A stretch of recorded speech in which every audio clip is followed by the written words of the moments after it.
Halo semuanya, balik lagi di YouTube Belajar Gratis. Di sini kita akan mempelajari aplikasi IndeIOT. Nah, yang pertama adalah konsep dasar perangkat IOT. Simone Cerani dalam bukunya Internet of Things, Architectures, Protocols, and Standards menjelaskan biaya, ukuran terbatas, dan meminimalkan konsumsi energi adalah beberapa di antaranya. Alasan bahwa perangkat IoT memiliki kemampuan komputasi yang dibutuhkan pada saat ini. Istilah Internet of Things atau IoT semakin hari semakin familiar di telinga masyarakat dan menjadi tren dalam pengembangan benda atau objek dengan konsep IoT. Secara sederhana, perangkat IoT bisa disebut sebagai perangkat yang terhubung satu dengan yang lain melalui jaringan internet, sehingga menciptakan ekosistem dan integrasi bagi penggunanya.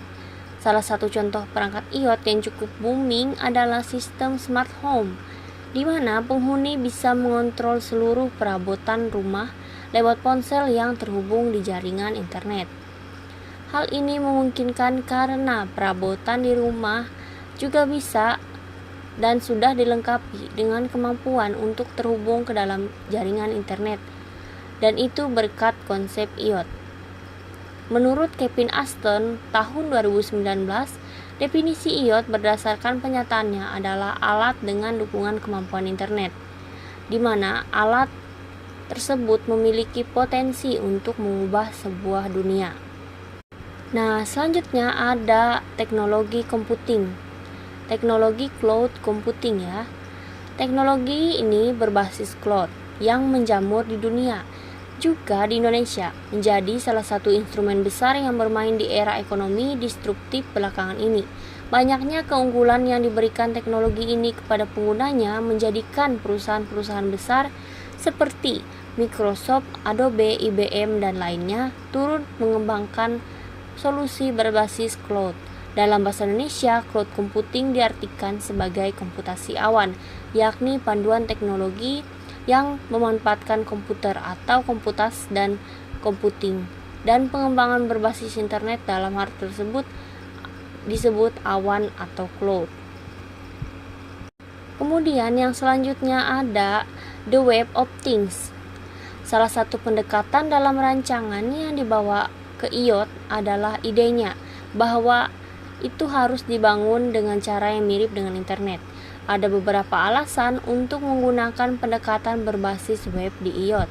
Web telah ada selama beberapa dekade dan banyak pengalaman telah diperoleh dalam bukunya Internet of Things Architecture, Protocol and Standard karya Simone Cerani menjelaskan sejak dirilis ke publik tahun 1991, World Wide Web telah secara dramatis berevolusi dan telah menjadi infrastruktur untuk menyimpan dokumen, sumber daya, dan untuk membangun aplikasi terdistribusi. Aspek penting dari pengalaman web adalah referensi sumber daya melalui pengenal sumber daya seragam URI dan pengenalan Hypertext Transfer Protocol atau HTTP sebagai protokol lapisan aplikasi untuk sistem hypermedia.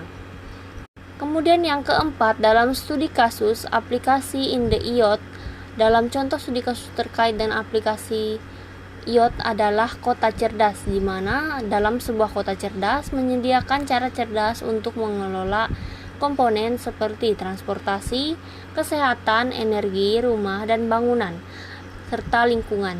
Data yang dihasilkan oleh komponen ini terutama oleh jaringan sensor nirkabel. Sensor nirkabel jaringan telah digunakan di banyak aplikasi industri dan konsumen seperti pemantauan kesehatan, rumah pintar, aplikasi pemantauan air, dan pemantauan lingkungan.